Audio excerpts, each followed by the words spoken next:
So I guess Donald Trump is a big boy president now.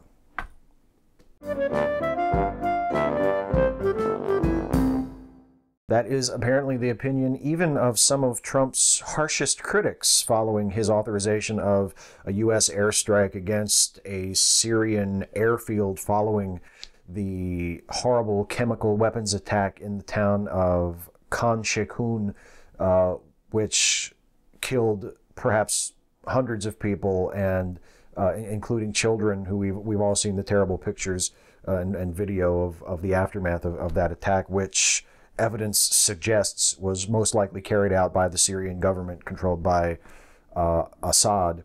And all I can say is, well, I have a few things to say. I have a few thoughts on the matter, but the first thought I have is how incredibly twisted it is that we view use of deadly military action as the rite of passage for a president, and how even a dangerously inept president like Trump can earn respect for himself by dropping some bombs on someone else's country.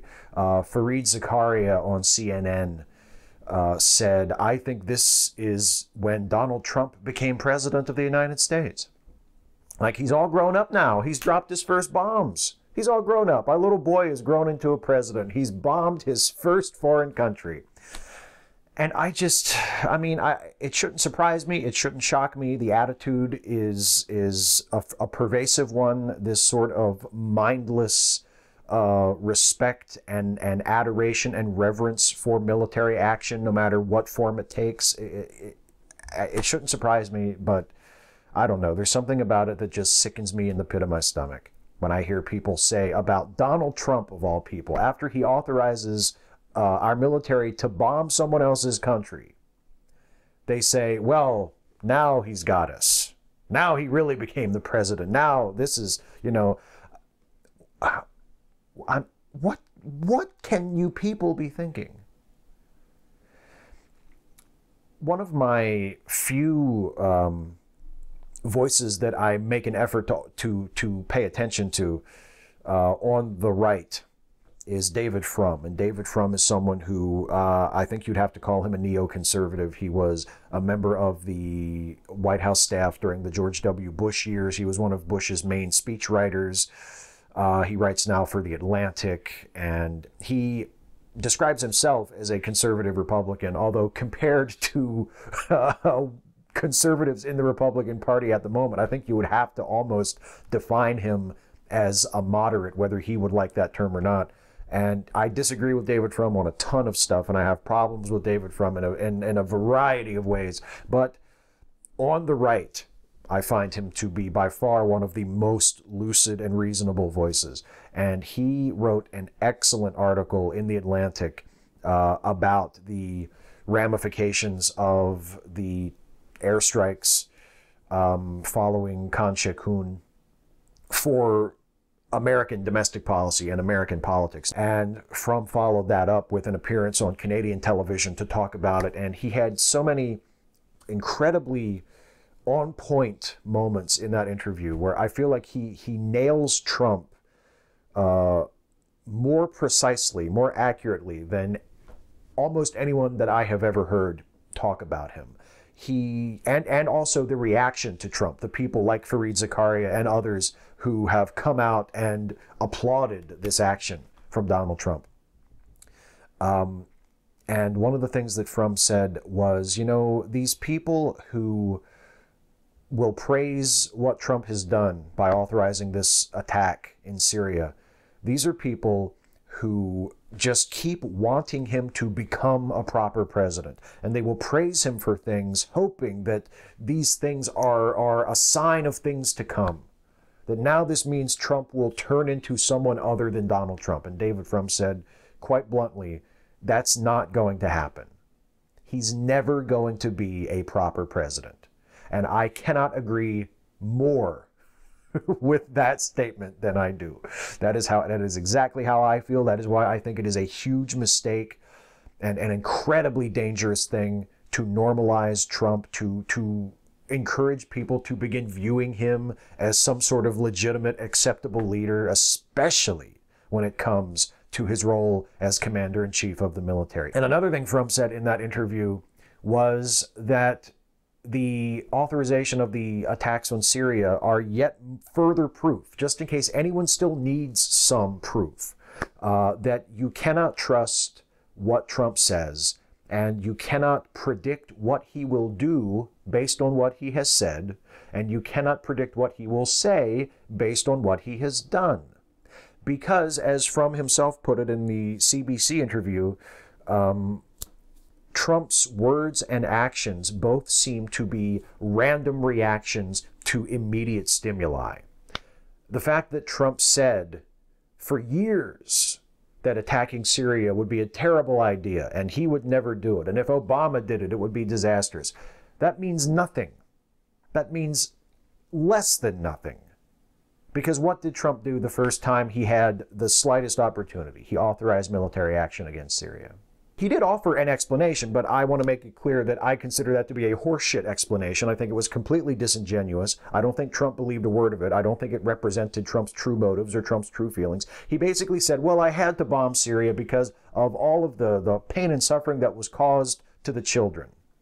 Those poor children. I saw the pictures on TV of those poor children that were hurt and killed by this chemical attack, and I realized that the spread of these chemical weapons has to be stopped, and that's why I acted unilaterally without any support from our allies, without any authorization or support from the United Nations, and without any authorization from the United States Congress. I just went ahead and did it because I just felt so strongly that we had to stop Assad from hurting these poor children.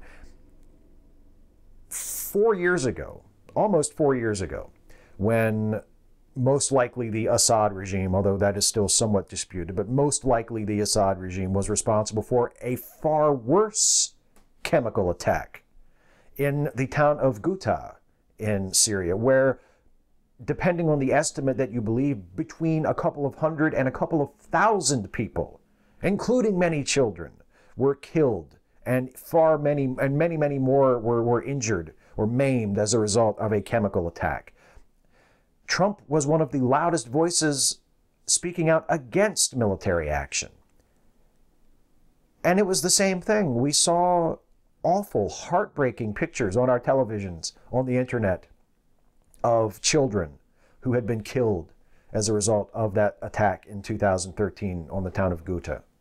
We saw absolutely horrific images of death and suffering as a result of that chemical attack. And what did Donald Trump and most of the Republican Party say in response to that?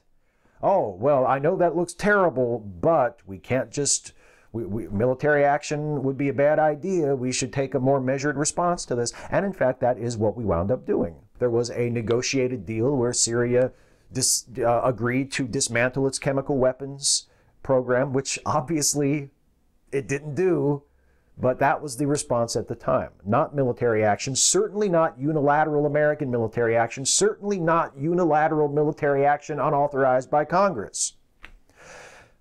Trump was against any of that. But now, all of a sudden, oh, I just had to. No child of God. And does anybody for a moment believe that those are Donald Trump's words? When he says, oh, the poor children, no child of God deserves to suffer like that. Does anyone believe for a moment that Donald Trump is speaking sincerely from his heart when he tries to tell us that he was just so moved by the suffering of those children in Syria that he had to do something? Does anyone believe that for a second?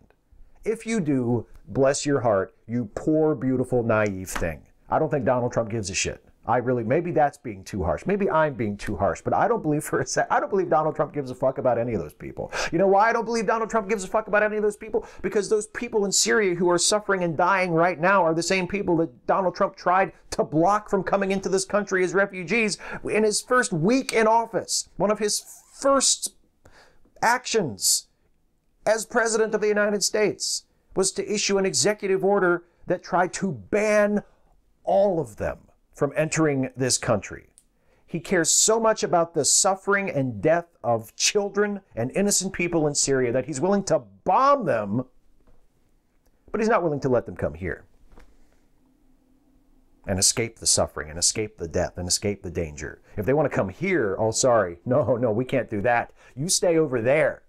You stay far away. And maybe we'll bomb your country if we think that's going to help you. Or if we can convince enough people over here that that's why we're doing it. That it's not just a distraction because my presidency is a complete and utter failure and a shambles and nobody respects me and nobody likes me. And God damn it, I thought it would be easier than this. God damn it, I thought people would finally take me seriously once I was president. I don't pretend to know what we in the United States or our allies or the United Nations or the international community in general should be doing about Syria. I have no idea. I wish I knew what the right thing to do was. I wish I knew what we could do ourselves and as a global community to stop what is happening in Syria, to take Bashar al-Assad's power away from him, to remove the threat of chemical warfare, to stop the Syrian civil war and the death and the destruction and the massive displacement of all those people. I wish I knew what to do, but I don't. But whatever the right thing to do is, whatever the plan would be to fix the Syrian civil war and to repair that broken part of the world, whatever that is, that plan does not include at any point elect Donald Trump president of the United States. And as long as that piece is in place, I don't see how the United States can play any meaningful role in anything that would possibly help the people of Syria, because Donald Trump is incompetent. Donald Trump is unfit to be president. He is certainly unfit to be commander-in-chief of the military. He is an embarrassment. He is a danger. And he is the last person that you want authorizing the dropping of bombs and the launching of missiles. This is something that should scare the shit out of all of us. And it is something that should not encourage us to unify behind President Trump. Exactly the opposite is what should happen. Exactly the opposite is what must happen. Normalizing this guy, normalizing this incompetent, inept, narcissistic, reckless, willful piece of fucking garbage is the last thing we should do. Because this isn't going to make him better. This isn't going to make him more mature. This isn't going to make him a more seasoned and careful and thoughtful leader. He does not have the capacity for any of those things. He's a 70-year-old man. He's not a 22-year-old college graduate who just needs a chance to grow into his job. He's a 70-year-old man who has always been a selfish piece of garbage, and that's all he will be for the remainder of his life, however long that might be, hopefully not that fucking long.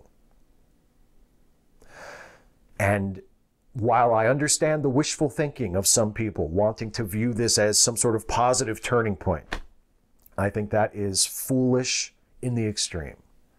No good can come from Donald Trump as president, not for us and certainly not for the people of Syria. Hey folks, hope you found that one worth watching. If you did, please like, share, and subscribe. And also, please consider helping me to make more videos like this one by supporting this channel through Patreon. You can go to patreon.com/Steve Shives to become a patron. Thanks for watching, and I'll see you next time.